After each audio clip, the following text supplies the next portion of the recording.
pessoal, vamos efetuar a modelagem nessa lição de um reator CSTR que está equipado com uma serpentina de resfriamento. Tá? Uma serpentina para troca térmica. Pode ser para resfriamento ou até para aquecimento no momento da partida do reator. Mas assuma que a reação pode ser uma reação exotérmica e é necessário continuamente extrair energia do reator para que a sua temperatura fique mantida em um patamar controlado. Ok? Então, nosso sistema, a pergunta que nós vamos responder com esse modelo, tá? A pergunta é: como se comportará a temperatura durante a operação do, do reator, tá certo? Então, durante, né, considerando aí inclusive os transientes. Então, nessa determinação, nós vamos obter um modelo do reator que descreve as variações temporais, portanto, será um modelo transiente. Tranquilo? Vamos começar com um esboço, né, uma representação reduzida do reator, ou seja, o sistema reduzido.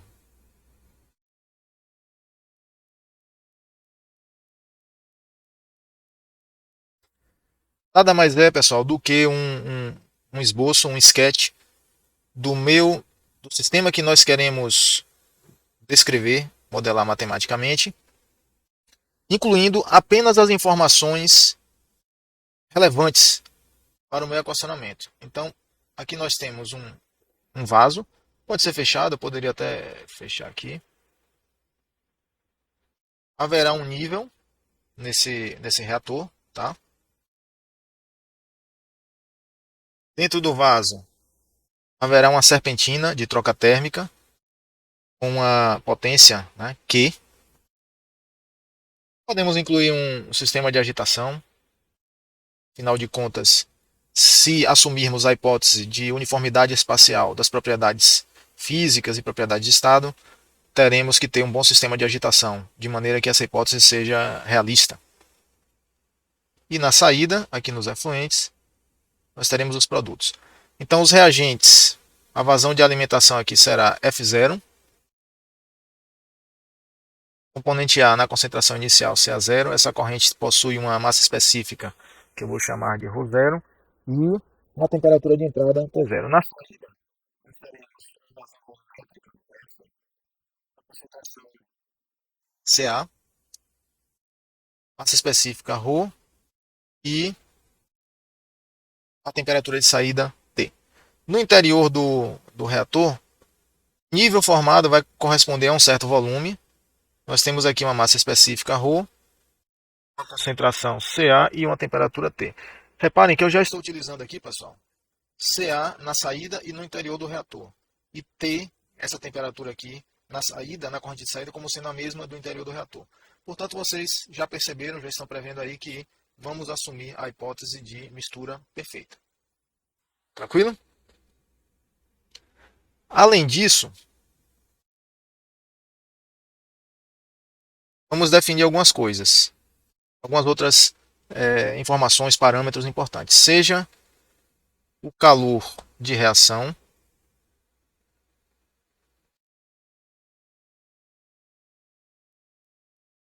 lambda.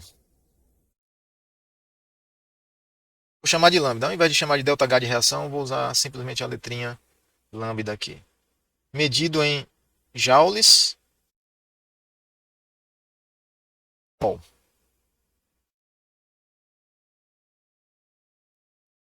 Certo? Joules por mol. Vou escrever assim. Que seja a nossa definição 1. O calor de reação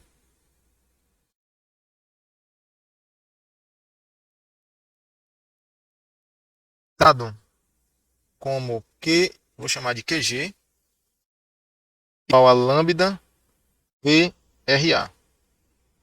Tranquilo? Faz sentido calcular dessa maneira?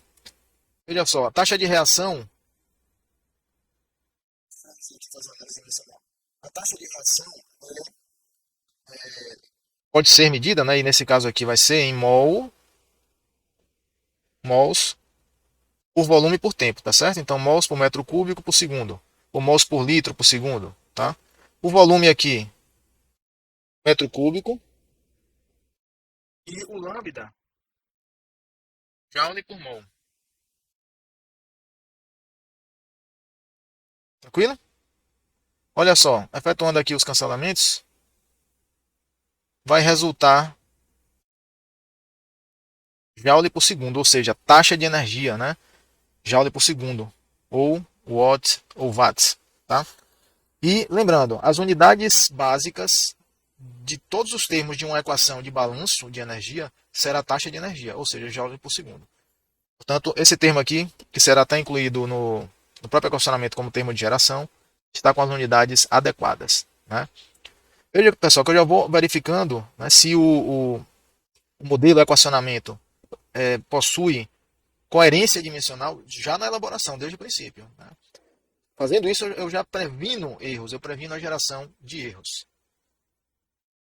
Então, a taxa de reação que nós vamos assumir, apenas, né, como exemplificação, será uma taxa simples, primeira ordem mesmo, a taxa de reação assumida de primeira ordem, como RA igual a menos KCA, ok?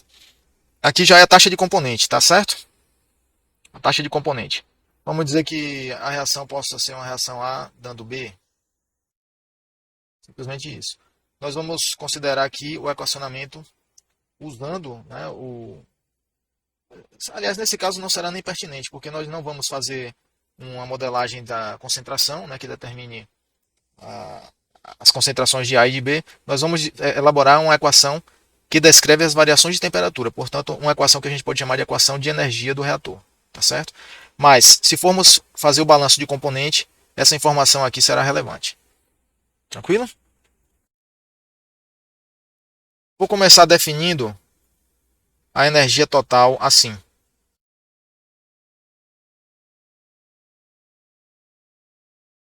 Energia total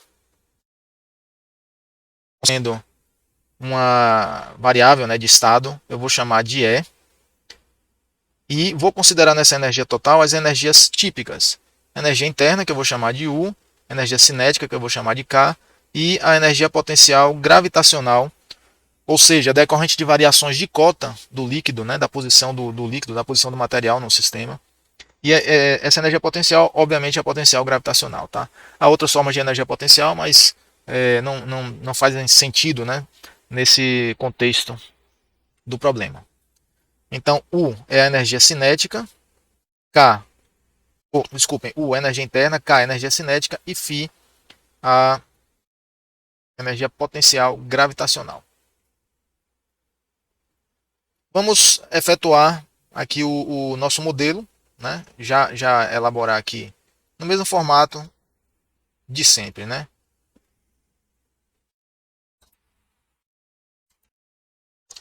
E o mesmo formato usual de sempre é o que entra menos o que sai, mais o que é gerado igual ao acumulado. Porém, quando se trata de energia, nós precisamos considerar que a geração aqui da energia no sistema inclui calor e trabalho, certo?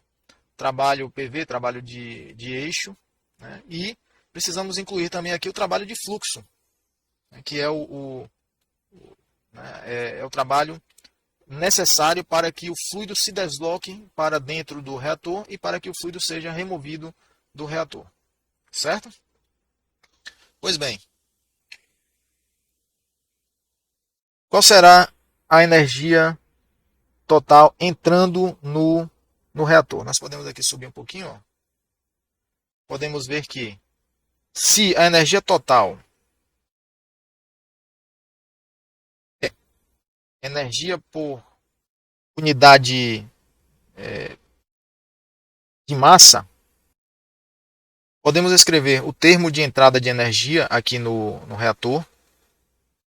Vamos até delimitar uma região aqui do espaço, que será o volume de controle, tudo bem? Será que coincidiu com a fronteira física do reator, ok? Então, a entrada de energia com fluxo acontece por aqui, ó. Sendo assim, eu posso escrever F0 por 0, energia total na entrada. Vamos ver se está correto. Isso aqui, veja só. Vazão volumétrica, metro cúbico por segundo. Massa específica, quilograma por metro cúbico. E energia total, joule por quilograma. Vamos usar específica por massa. Cancelando aqui, ó, as unidades, olha o que nós temos no final, tá vendo? Ó? Joule por segundo.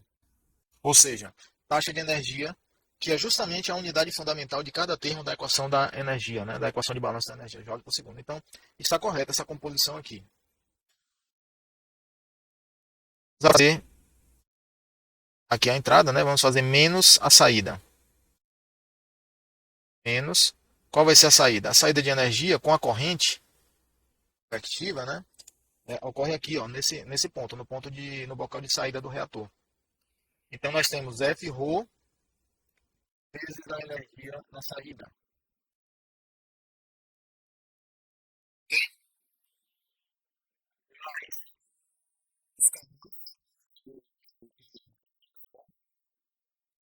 E a serpentina, que nós temos aqui uma serpentina, ó, também adiciona calor ao sistema, tá? Adiciona o calor à massa reacional. Q menos trabalho, né? Lembrando lá da termodinâmica, a forma simples da primeira lei não é ΔU é igual a Q menos W, não é assim?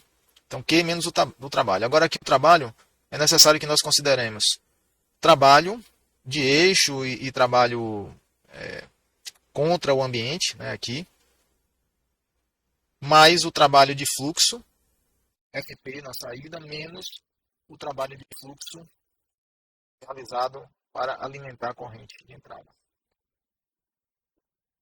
Vejam só, tem calma, não fiquem confusos aqui com esses sinais, não. Vou explicar os sinais. Por que é que eu estou colocando mais FP aqui? Tá? Porque FP é um trabalho de fluxo de saída. Se você ainda não entendeu por que FP é trabalho, FP é trabalho mesmo, trabalho de fluxo, é sim. Veja só. O que é vazão volumétrica? Vazão volumétrica pode ser escrita se você tem um tubo, ó, olha só. Esse tubo aqui com uma certa área transversal, A, né? E um fluido está passando aqui com uma certa velocidade. Portanto, o produto da velocidade pela área transversal é vazão volumétrica.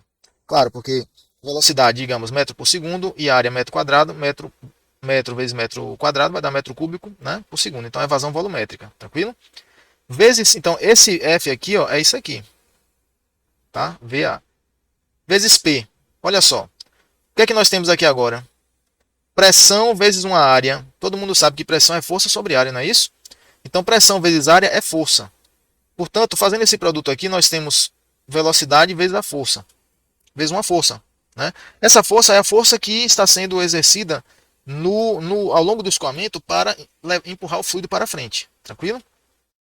E aí, veja. Força vezes velocidade. Sabe que força vezes deslocamento é trabalho, correto? Não é trabalho? Sim. Mas trabalho por tempo é potência, não é? Então aqui nós temos trabalho, né? Joule, por exemplo. E se eu dividir aqui por ΔT, ó, trabalho por ΔT por unidade de tempo é potência, não é? E aqui, ó, ΔX sobre ΔT é velocidade, estão vendo? É isso? Então repare, força vezes velocidade é igual a potência. Potência no sentido de trabalho por unidade de tempo. Portanto, V vezes, né, velocidade vezes a força que está sendo aplicada é uma potência no sentido de trabalho por tempo. Tranquilo? Então, Vazão volumétrica vezes a pressão, né, na saída, vai ser o trabalho, mas esse trabalho é por unidade de tempo, tá? Eu estou falando trabalho aqui, direto, né?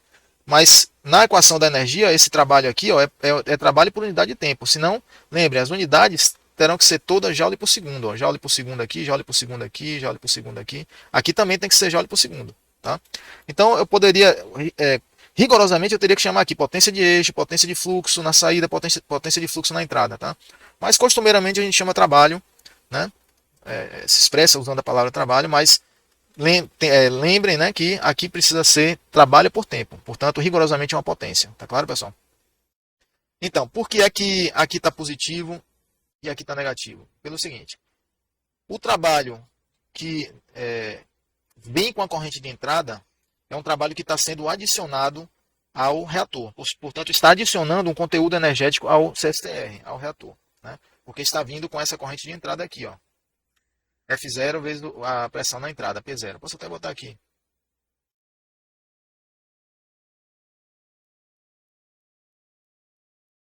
0 e P aqui. Tá? Ok? Então, o F0, P0, ele está adicionando trabalho de escoamento, trabalho de fluxo ao reator. Portanto, ele tem que ter sinal positivo. E repare, ó, menos fluxo na saída é o CSTR, a pressão dentro do CSTR que está empurrando aquele fluido na saída. Então, é um trabalho que está saindo do conteúdo do reator e está indo para fora dele. Portanto, está extraindo energia do reator. Energia na forma de trabalho, mas está extraindo conteúdo energético. Tranquilo? E aí, ó, tem que ter um sinal negativo no final das contas. Veja, menos com mais vai ficar negativo, tá vendo? Ok? E o trabalho, esse W aqui, ó, esse W, essa potência aqui, se for executada contra o ambiente, ou seja, digamos, o reator se expandiu, aqui é um trabalho positivo, vai fraccionar positivo. Mas se eu quiser incluir, por exemplo, o trabalho de eixo, né, o trabalho de eixo aqui, tem um motor aqui que está movimentando esse impelidor, ele agita o conteúdo no reator e esse conteúdo se movimenta, ganha energia mecânica e a dissipação viscosa transforma essa energia mecânica em energia interna, energia térmica interna. Então, o trabalho do eixo ali do motor, ele vai ter que entrar aqui, ó, com sinal negativo. Por quê? Menos com menos vai ficar mais. E porque o impelidor ele adiciona energia no reator através do trabalho que ele aplica ao fluido. Tranquilo? Então, essas são as razões, né, destes sinais. Vou limpar um pouco aqui a área.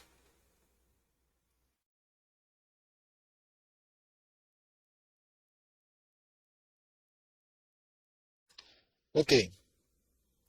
Continuando, nós já temos aqui a entrada, o que entra menos o que sai, mais o que é gerado aqui. Todo esse termo aqui de calor e de trabalho funciona como um termo de geração. Vai ser igual ao acúmulo. O acúmulo sempre é a derivada do conteúdo. No caso aqui estamos balanceando a energia e o conteúdo de energia no reator pode ser escrito como EV-ρ, tá? Conteúdo de energia em joules. Se aqui for joule, o segundo aqui embaixo no denominador vai ser adicionado pela derivada temporal, tá? Então, joule por segundo, esse termo aqui também está correto, joule por segundo. Vamos ver se EV-ρ realmente é joule? Vamos efetuar uma análise dimensional aqui, ó. O E é energia por massa, energia específica por massa. Eu estou definindo assim. Aqui nós temos o volume metro cúbico. Tá? E massa específica no sistema internacional, quilograma por metro cúbico. Tranquilo? Olha só, cancela aqui, ó. Cancela. Só vai sobrar joule. Joule aqui em cima. E o segundo é adicionado pela derivada temporal. Então, o termo todo tem joule por segundo. Tranquilo, pessoal? Tá claro aí? Pois bem. Se esse aqui é o nosso resultado 3, vamos chamar essa primeira equação diferencial de resultado 4. Essa equação 4 já é um modelo assim, porém não muito útil no sentido de ser de produzir um resultado, né, que seja útil. Nós estamos interessados não na energia total, função do tempo, estamos interessados na temperatura do reator. Tá? Esse sim é um valor importante. Claro que eles estão interligados. né? Mas eu preciso obter, né, como variável de estado aí a temperatura do reator. Tranquilo? Vamos assumir algumas hipóteses. Assumindo, vamos assumir que as velocidades das correntes de entrada e saída ou são similares ou não são muito altas, tá? Velocidades das correntes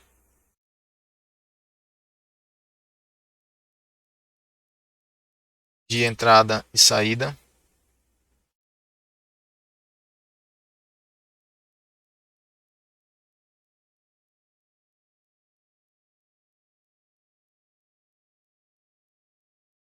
são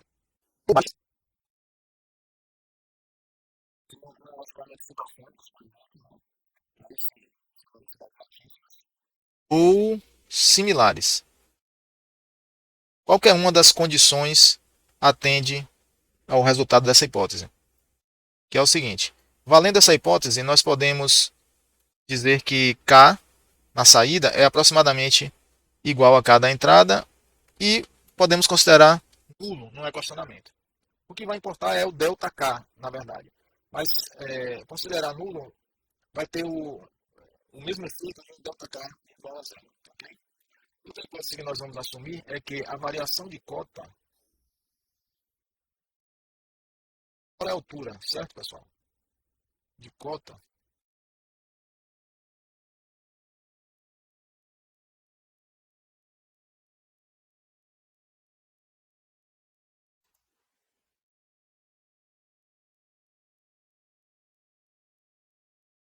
Vou colocar a altura para ficar mais claro. Entre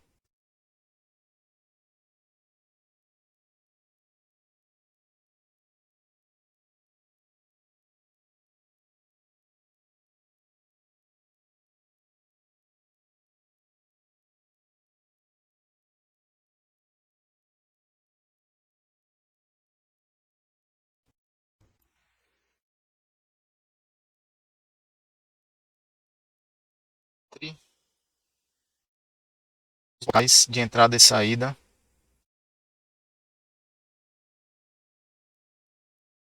é pequena.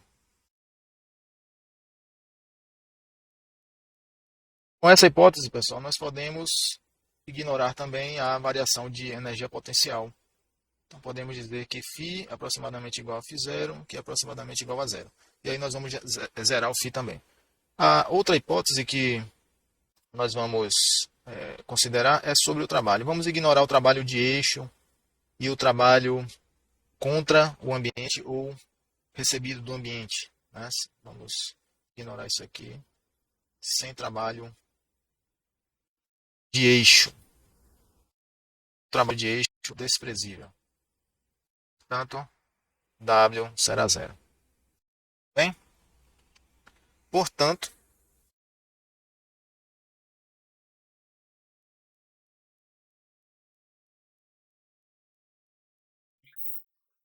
para efeitos do equacionamento, podemos dizer que a energia total na entrada será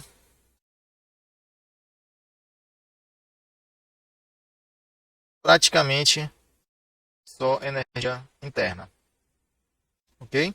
E na saída também será praticamente igual à energia interna.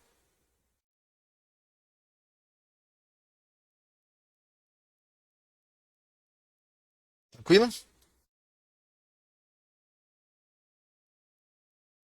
Substituindo, substituindo 5 a 7, 4, em que aí nós temos o seguinte, a nossa equação agora virou essa aqui, ó, F0, ρ0, 0, menos F, ρ1, mais QG, mais Q da serpentina, menos FP, mais F0, Q0. igual a DDT de U V ρ. Ok? Dado 8. E aí nós vamos fazer um pouquinho de álgebra nessa equação, de maneira que obtenhamos um resultado mais conveniente, né, para a temperatura. Então vamos colocar em evidência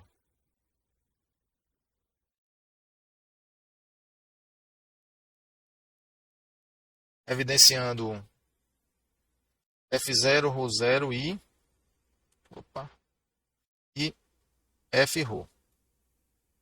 Temos o seguinte, só tem F0, ρ0 aqui e se eu evidenciar o F0, ρ0 aqui, ó, vai ficar P sobre ρ, tá vendo? P0 sobre ρ0. Aí você já vai começar a perceber aonde eu quero chegar, né? Porque F0, ρ0 colocado em evidência para esse termo e para esse termo aqui, vai fornecer o zero mais P0 sobre ρ0. Olha só. Vocês já estão enxergando de que se trata esse termo aqui? Né? Alguns aí já devem ter percebido. Esse termo aqui é a entalpia. Menos F ρ, U mais P sobre ρ, mais o calor da reação, mais o calor da serpentina, igual a DDT de ρVU. Chegando ao nosso resultado 9. Então aqui, pessoal, nós temos a entalpia, posso até escrever HO, na entrada, e aqui a entalpia na saída do reator. Tá vendo? Ó. Vocês podem estar lembrando, né, mais diretamente da definição de entalpia, que é U mais PV. Tranquilo? U mais PV. Porém, se você recordar, né, que esse volume aqui é volume específico. Não é verdade? Volume por unidade de massa, digamos, metro cúbico por quilograma. Ó. Então, 1 sobre V barra é a própria densidade. Invertendo aqui, ó, nós temos quilograma por metro cúbico. Tá vendo? Então, U zero mais P0 sobre ρ0 é a mesma coisa que U0 zero mais P0 vezes V, volume específico, zero, na entrada. Entenderam?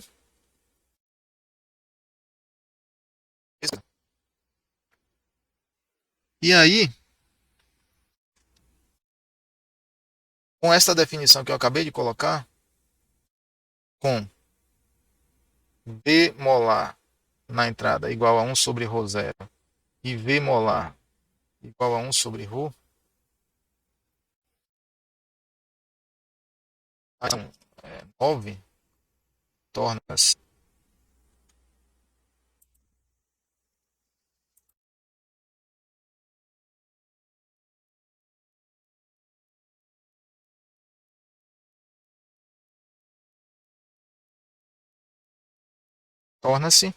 F0, ρ0,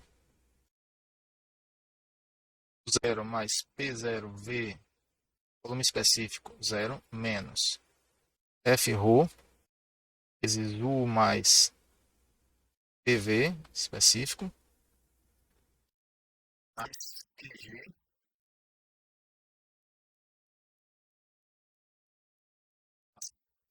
energia da serpentina, igual a DDT de ρVU.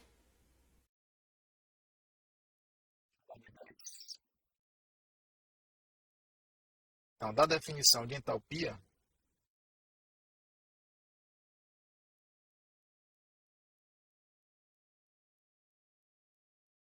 temos que, como H é igual a U mais PV específico, verdade?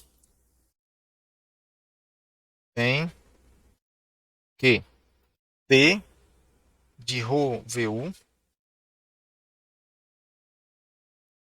dt será igual a F0, ρ0, H0 menos F ρh mais Q menos lambda KCA. Já estou substituindo aqui a taxa de reação. Aqui é nosso resultado 11. Tranquilo? Já estamos no caminho de explicitar a temperatura nessa equação 11. E já poderíamos antever aí qual vai ser a rota, né, que nós vamos seguir. Porque a energia interna é definida como CVT, a entalpia é definida como CPT, na verdade. E já poderíamos substituir aqui, colocar em evidência, né, se forem assumidas propriedades constantes, e aí nós teríamos a derivada em função da temperatura. Tá? Porém, para a resolução, nós temos que especificar a temperatura em todos os termos da equação, para que ela seja uma única variável de estado. Okay?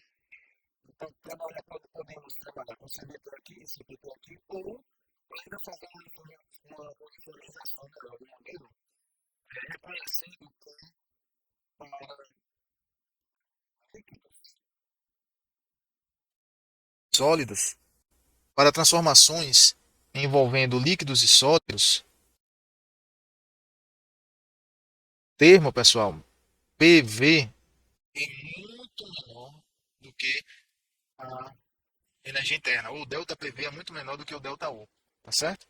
Então nós podemos usar esse resultado para escrever que uma entalpia é U é igual a PV, e esse termo é muito maior do que esse, então esse termo aqui pode ser considerado. Tranquilo? Indicando que a entalpia será praticamente igual à energia interna, usando aí um mesmo estado de referência. Assim, obtemos que a equação 11 se transforma em T ou VH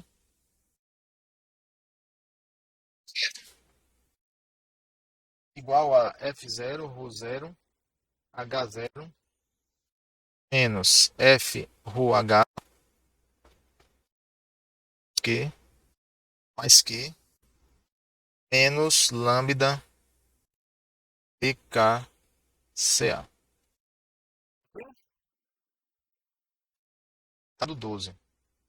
Agora, nós que ficou mais conveniente, é, é pouca coisa, tá? A melhoria da conveniência, mas nós temos CPT aqui, CPT aqui, CPT aqui. Então, nesse propósito, né, de formização dos termos da equação, nós temos CP em todos os termos, né?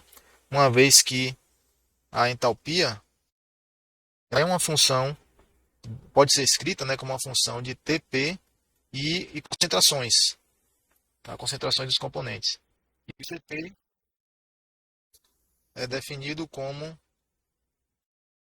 a relação da entalpia em relação à temperatura, mantendo constante pressão e concentrações. E o CV é a própria variação da energia interna,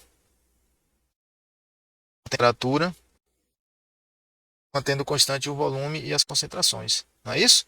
Então, o CV está ligado à energia interna e o CP está ligado à variável termodinâmica de entalpia. Ok? Se nós usarmos essa definição, a equação 12 pode ser escrita totalmente em função de temperatura, né? Com a definição H igual a CPT, 12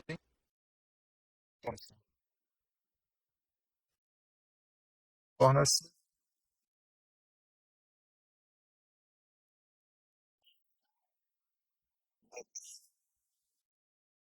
de ρVT igual a CP F0 ρ0 T0 menos F ρ T mais Q menos lambda PKCA.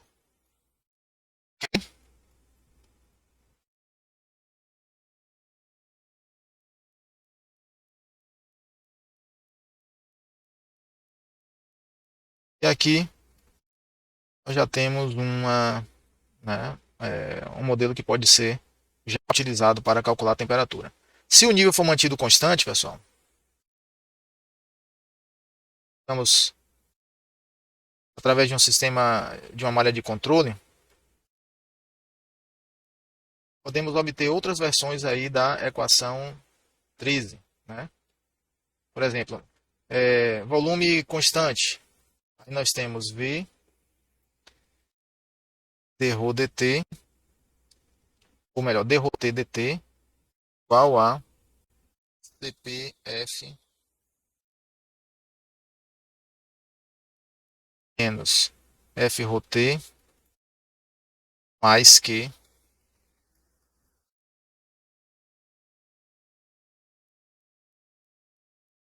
Aí a álgebra fica a nosso critério. Eu posso passar o volume aqui dividindo o lado direito e cancelar com esse volume aqui da equação de taxa, certo?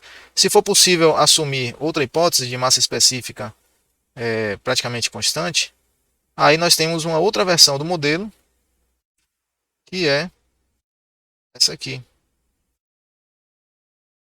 O V